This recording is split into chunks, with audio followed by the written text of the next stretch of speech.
You know who it is, the horror flick digger did Super 6 Big Mitch. And I'm kicking in doors with all three O's. And I'm bringing 28s, one-on-ones because we Vegas Suns. It's the Chronicles. And you in the Meadowlands. Yeah, you in the Meadows, man. And you already know what it mean, man. 530. What that mean? Oh, that boy is a desert baby. Oh, yeah. Hubba dub scrub, 22-inch gold dana danes. And look at it, man. These could never be McLean's. Welcome to Vegas Chronicles with the whole Super 6, Mr. Digger Ditch Big Mitch. And today, like any other day, y'all know what we do. We kick actual factuals with no additives and no preservatives. Just raw and uncut like what?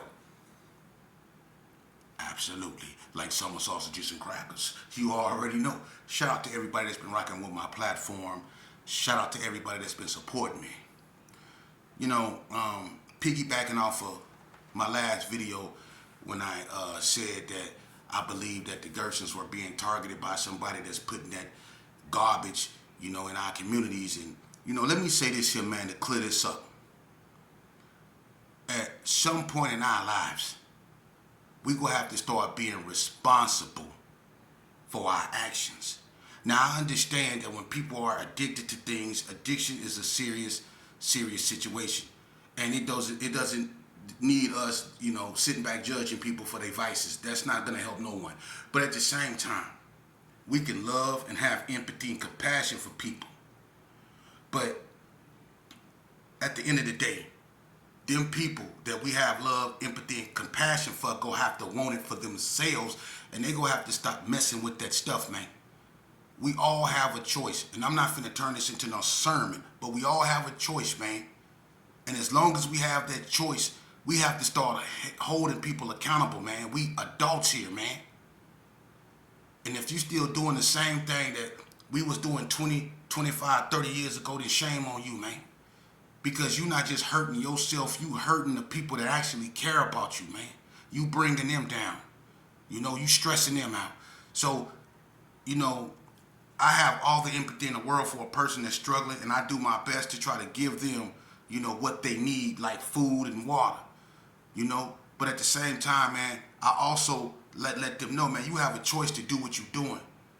I understand sometimes, what we doing can get the best of us, man. But at the same time, somewhere inside you, you have to want to get yourself clean, man. I can do what I can do, but if you end up going back over there to the same spot that messed you up, man, then that's on you. And at some point, we're going to have to start holding people accountable for their actions because they're adults, man.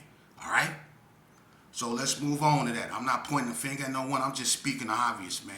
Y'all need to get y'all behind out them streets. Some of y'all done been in there on the streets since you was 13, 14, 15 years old. You're hanging around the same people you did when you was 13, 14, 15 years old. You need to get yourself somewhere. You need to get yourself clean. You need to get yourself around your children and people that actually give a dang about you, man. And start focusing on your life and taking care of yourself, man. For real. But anyway, let's move along, man. I answer questions. I correspond with my audience. And I'm going to say this right here, man. I'm going to answer two questions today. One was, I'm going to get this out the way. Someone asked me, and, I don't know if they meant any disrespect, so I'm not going to take it as any disrespect.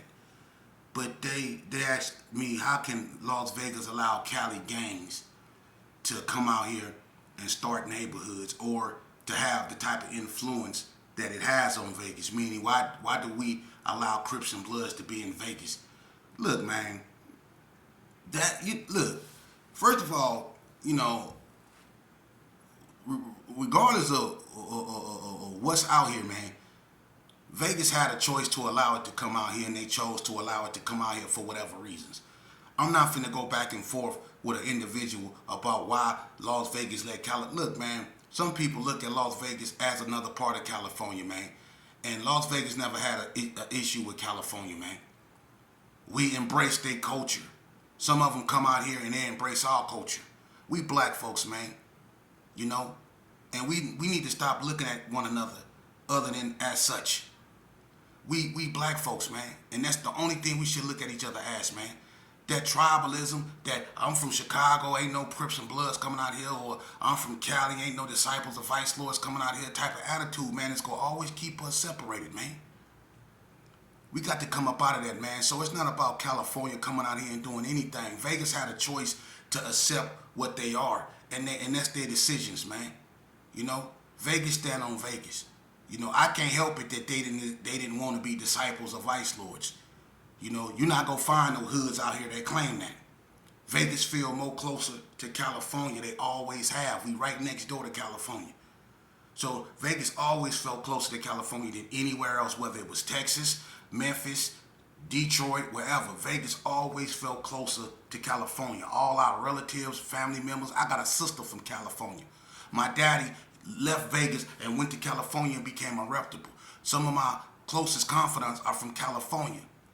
And there's a lot of people from Vegas that feel the same way. So with that, you know, that's nothing even to narrate, man. That's just how it is. You know, they embrace the Cali culture, man, and Vegas and Cali. You know, some people, represent Cali, and Cali nothing but Cali, and some people represent Vegas, and Vegas and nothing but Vegas. But the most of them, we rock together, we cool with one another, man. We get along with one another, man, and we respect one another, man. You know, and speaking of that, I want to give a special shout out to Cartoon Fire Trey, man, brother Tony. You know, that brother, he on the same thing I'm on, man. That brother right there, you know, we got so many similarities when it comes to the life we lived. You know, him being from Cali and a reputable from where he from, and me being from Vegas, and I'm a reputable where I'm from. You know, and our journeys, man. You know, my confidant was Big Bread. His was a guy by the name of Ray. You know what I'm saying? And the way he made his transformation from them gangs, man, and he that calling when God called his name, man, and put his hands on him, man, and for that brother to come and say, you know what, I'm gonna start, speaking this word, because I had a dialogue with God, man, and I felt him, and I understand my mission, and God is waking brothers like him, myself, and others up, man, and we not trying to propagate this gang stuff, man. We really looking for solutions to a problem that we helped create. So I want to shout that brother out, man, because it takes a lot of courage to look in the camera, and he has a big platform. So for him to change his narrative for the better, man, I salute that brother, because that's a hard thing to do. Shout out to brother Tony, aka Fire Trey Avalon, man. You know what I'm saying? Big tunes, man. But let's get to the nitty gritty. Now, someone asked me, and this is a kind of sentimental question. They asked me, they said that I was a hothead. They said, I'm sure you was a hothead when you was younger. And being a hothead, what kind of situations did being a hothead get you into growing up? But I'm gonna be honest with you. You absolutely correct. I was a hothead. Growing up, I didn't have no understanding, but there were reasons for my actions, man. And I'm gonna tell you something. Unfortunately, I didn't grow up like everybody else. I didn't. And that don't make me better than nobody. But, I had a head start because of who my father was. And because my father was the legendary sheepdog, I got to hang out with people, that other people, younger people my age probably wouldn't. You have to understand, I was kicking it with people like Dirty Rob and all them, Big Nag. And you can ask Nag. Nag was one of the ones that raised me. When Bread was in jail, I was with Nag. If I wasn't with Nag, I was with Tyrone Howe. If I wasn't with Tyrone Howe, I was with Lil Gus then. If I wasn't with Lil Gus, I was with Trip Mac. I always was with the cream of the crop, the day ones, the ones that was really with. I was always with them as a baby. So I grew up, witnessing all that power, especially with Bread. I grew up doing things that youngsters my age didn't. When they was going to Guardside and stuff like that, I was hanging out. I was over there with Big Hub and Freak Dog. We used to stay out till morning. And they used to walk, I'm talking about when we used to all walk around with green sweatshirts that said, in loving memories of LD Zave, K-Love, R.I.P. We all used to walk around with those green shirts on and green khakis and green spot boots. We used to walk around like that, man. I was a youngster, one of the youngest ones, and I had a pistol. I always was a hothead because I was on drugs, I was drinking, so I was a hothead for real. I didn't have no understanding. I was robbing everything. My behavior was bad, and the police knew who I was. That's the cold part. But what made me a hothead was that I was an angry young kid, man. I was angry because beneath all that green and black, beneath that Jerry curl, beneath them looks I had on, beneath that posturing I was doing, I was a hurt little kid, man, who felt rejected. who felt unloved. I had this father, and I knew of him because he had me the first 4 years of my life, but they took him from me. And I remember when they took him from me. I remember standing over my father when he got shot in the neck by my uncle. When he ran and he fell out over there on Holcomb. Right over there on the sidewalk by where Hot Dog used to stay. My daddy collapsed right there. Laying in a pool of, you know what? I was standing there. When the police kicked in the door and bust my head open. As a baby, when my aunties whooped out Northtown in the house, I'm watching this as a baby. Look at what I was exposed to. When the associates used to throw me in the air, blow that mess in my face, put Ripple in my bottle, then take me home. My father used to drag race with me in his Malibu. Imagine if something would have happened. I grew up in the midst of that stuff, man. I didn't have a chance, man. I was angry because the man that I knew, everything I've been through, but the man that I knew, they took him from me. And I ended up somewhere I felt that I was forced upon someone, so I grew up angry. But because I was his son, I got to hang out with the big dogs. When everybody was going to school, when they used to meet on Comstock to go to school, I used to sit out there with Chill Dog. You can ask him. We used to sit out there and smoke. I used to watch people go to school right there in front of Ski Dog House. I used to watch people go to school. And then right down the street, El Dorado bus on 40 block side used to come. I used to be over there with Girl Bug them. Smoking, but I wasn't going to school. Those drugs, drinking that Cisco every day, smoking that other stuff, it took its toll on me as a baby, man.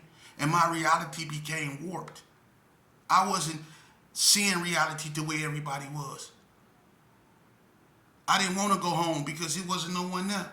I felt it wasn't no one there. So I stayed out all night. I was taking risks no one else was. And I'm not going to lie. I'm going to keep it 100 with you. I'm not going to say no names because I had a choice. But I had homeboys, young older ones, that used to take advantage of me and make me rob people because they know I love robbing people. You see? And they had a habit, a drug habit. And I used to rob people, you know, to help them feed their drug habit. I could have easily ended up snatched up. Them dudes could have easily came back and did something to me. But I didn't care. I was a hothead. But I'm going to tell you what happened to me. See, being a hothead caused me to get into it with the Donnas. Because I didn't want to let it go. See, I was a hothead. And even though we was cool with the Donnas, and we used to get into fights with them all the time, I just couldn't let it go. That was just who I was. I couldn't let it go. You get into it with me, it's on. That's the way I was taught by Bread, Sonny, and all them. You get into it with somebody, you take it to them. And it's every time you see them, you get at them. That's what I was taught. So I couldn't let it go. That anger. And that brought it out of me. And I made the biggest mistake, one of the biggest mistakes of my life, and I ended up going to the penitentiary. You see? But now, I done went into a whole new element, one I'm not accustomed to. I'm used to shoot 'em up, bang, bang. I'm used to going to these little juvenile institutions and dominating them. I became too bad for the institutional system. They had to send me to jail, and I was proud of that. I was proud of that. I got kicked out of juvenile. I wore it as a badge of honor, not knowing where I was headed and the life that I was about to live. But I wound up in the penitentiary where they didn't play with this here. Where a lot of them didn't do too much of this here. Where they poke you up, throw hot stuff on you. See, I came in an institution where they was playing a whole nother ball game, and I went there as a baby, and I was still a hothead. And I went there, you know, and everywhere I went, because of my crime, I had the yard tents. You see? The Gershon was right there ready to tie up whatever behind me. When I hit the yard, Woody and Lump from Donna and OG Woody from the Gerson, they used to be together every day on the yard. When I hit the yard, they stopped talking to one another because they expected something to jump right away. So Lump took the initiative, and him and Woody approached me, and Lump basically got what he had to get off his chest with me. And Lump told me like this: they not gonna let me come to their yard and mess up relationships that was already cool and strong before I got there. So I'm gonna just keep it long. I'm gonna just keep it 100 with you. I end up getting shipped to NNCC, didn't I, James Allen? Yeah, I end up getting sent to NNCC, man. Yeah, because they wanted to keep the peace on Indian Springs yard. But when they sent me to NNCC, they sent me to a yard full of Gersons that was dominated by the Gersons, man. You know? And what happened is they got into it with the Cali boys. I end up getting stabbed. Now I got to go through all this stuff only to be told that I'll never be able to see in my right eye again. So you know what my mind is? So you know me being a hothead, what they did to me psychologically? I laid in a hospital bed till I got bed sores, man. Y'all ain't feeling me though. Y'all want to be tough. Y'all want to be hard until you get blasted. I got blasted in my eye. That's worse than being shot. And I laid in the bed in prison for 6 months, man. 6 months. Going to every doctor that they can find to treat me, only to be told the same thing. Do you know what they did to me? Huh? And my homeboys, you know, back there was beating up dudes left and right, sending them back there. Dudes that ain't had nothing to do with it. They just came to the yard. So all this violence it consumed me. And when I got out of there, I wanted revenge. And Gangsta Rob, who was basically, and I'm telling you this in y'all face, Gangsta Rob was running in the NCC yard. You ask anybody. Gangsta Rob was running that yard. You ask anybody. He was in Unit 4. He had me moved in that unit with him, and he took me under his wing, Gangsta. And I seen all that power. I seen all that power, man. I seen one man go tell the leader of the Kumika, Big Zos, that he had until 3 o'clock to give him his PKG, or he was rolling up the whole Oakland cop. And the Reno boys had the audacity, because Zoe was having money and was bringing it in, they decided that they wanted to break ranks with the Vegas Bloods and link up with the Cali boys. Reno, they always do that. And people be like, why you always disrespecting Reno? I don't disrespect Reno. Reno disrespect itself. They disrespected themselves the day they let the Yay area come out there and take over their land. They shouldn't even call it Reno no more. They should call it Oakland or the Bay Area, because that's who running. For real. But when I seen Gangsta tell Zoe, you got to 3 o'clock to have my woo-woo, or I'm rolling all y'all up. And he walked off. He didn't have no army behind him or nothing. He walked right up to Zoe and told him that. And at 2:45, Zoe came to that unit and broke Gangsta off. When I seen that power, I wanted it. I wanted it. And Gangsta took me under his wing and he laced me. You know? And I was still a hothead though. But when I seen how much power Gangsta had, and you can ask anybody, I was around there doing stuff. Man. I swear to God, man. Look. One day, look, it was me and Gangsta. And there was this dude named Butch. Butch was from Swans. He was a big old tall dude, right? Swole, you know? But he was scared of Gangsta. He wasn't scared of nobody. I done seen Butch get into it with the Cali boys and other people, and he didn't got into it with dudes whole cop. Butch did not back down, but that dude was terrified of Gangsta. So one day, Gangsta bought some chicken, and Gangsta be having food and stuff bought from various people. So one day he had some chicken up in there, right? And I was serious about that chicken, And it was a cat named Mail Dog from 76 East Coast. I think his brother is Fish, one of Boone's partners, right? So he was up in there. So we was all cool and stuff, eating chicken and stuff, right? So I guess Bush think that since he was cool with Gangsta, and he had that thing, you know, Bush was flaming hot. He thought since he was cool with Gangsta, he could just come in there with his bowl and get him a piece of chicken. And he took a breast. Boy, you done declared war on me. You didn't win in the chicken and you took a breast too and you didn't ask.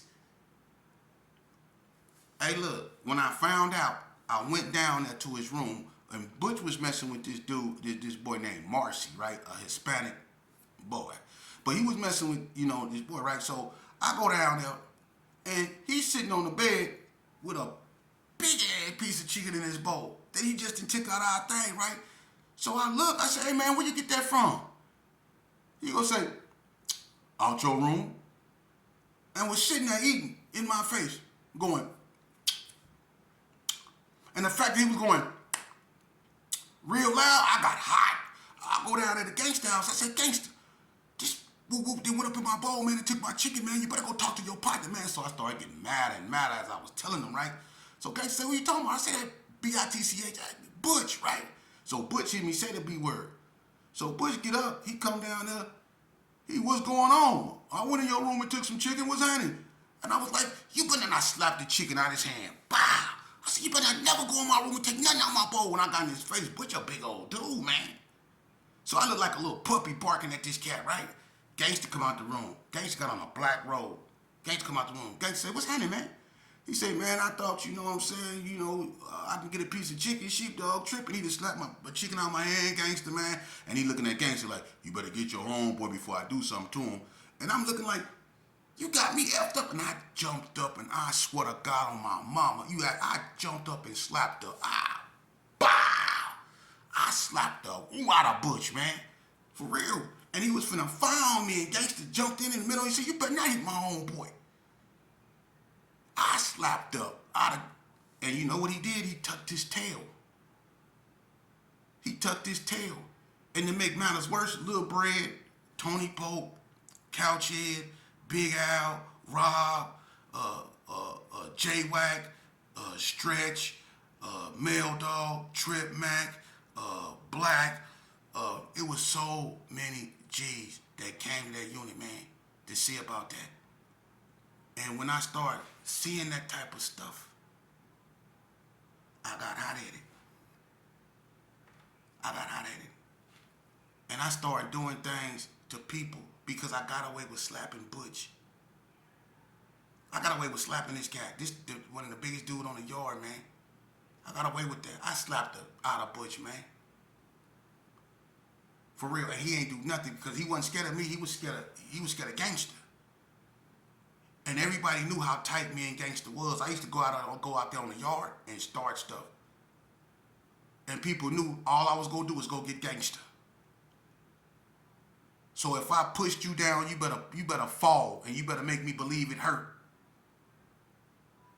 For real. I was around there with a patch, an eye patch on. You know, I was around there tripping, man. I was extorting people. I was going up in people's tubs, taking what I want from people, and people weren't doing nothing because they were scared of gangster. And we was like that in NCCR and on Indian Springs. And on my next video, I'm gonna get into some of them situations that got me in trouble for being hot-headed. And I promise you, y'all gonna wanna be there to hear them. I'm gonna tell y'all that this was just the introduction to that. But I'm gonna tell y'all the situations I got in. And oh, trust me, from the north to the Cali boys to the COs, being a hothead led me down a journey in that penitentiary system that a lot of people wouldn't have recovered from. I was put on meds. I was 4-pointed. They put a pamper on me, man. I done fought every goon squad in the state of Nevada. For real. I never won one time, but I ain't no punk. I mean, they done left boot prints, walkie-talkie imprints. I done been slapped with flashlights. I done been slapped with everything, man. I done been slapped with my own property. For real. I done been hog-tied and threw like luggage. I done been put in every hole and lock you can think of, from a Khmer to the rear naked to the guillotine. I done been put in every lock you can think of. Them police just done whoop me in every which way but loose in that system. But I ain't no punk. Yeah. So on my next video, I'm gonna get into the situations, that I got caught up in for being a hothead. But before I close this out, let me just say this shit, man. I can't stress enough, man, that you old heads out here, I'm gonna say this, man. Shame on y'all brothers out here, man. Not the good ones out here that's trying to rectify their situation, that know what they've been through and they trying to find peace with that.